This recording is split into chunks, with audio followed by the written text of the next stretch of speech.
अन्य कहार हृदय बा मन को जितिबा पई आपण माने कौन करिवे। नमस्कार, शुभ सकाळ अनेक अनेक शुभेच्छा शुभकामना मध्य।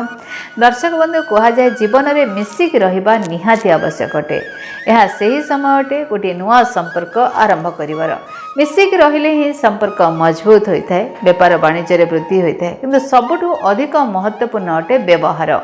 एबे एहा ऊपर आमे विचार करिबा। व्यवहार गोटे एमिति जिनिस अटे जेउथरे मान एवं सम्मान दुईटी जाक मिलता है। आपण शुणिथिबे तार व्यवहार बहुत भल अटे, से बहुत सुंदर कथा कहूची। निज लोकंकर हृदय जितिबा पई आपणक व्यवहार बहुत भल हेबा दरकार अटे।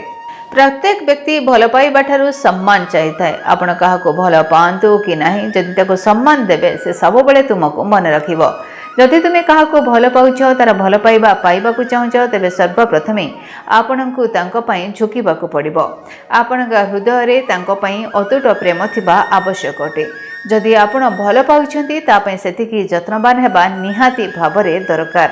आपणक चेहरा रे तांको पई भल पाइबा देखा जाउथिबा दरकार।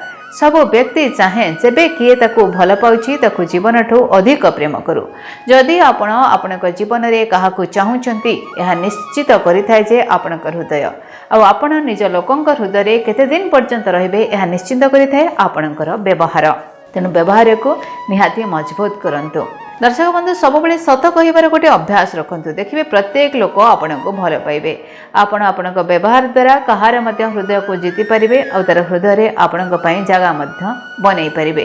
निजर भल पाइबा एवं व्यवहार द्वारा आपण अन्य मानक हृदय रे सब बेले जीवित रहि पारिबे। तेणु निजर व्यवहार को आपण माने सब बेले भल रखंतु, जे अन्य मानकर हृदय बा मन को किनि नेब। धन्यवाद, नमस्कार।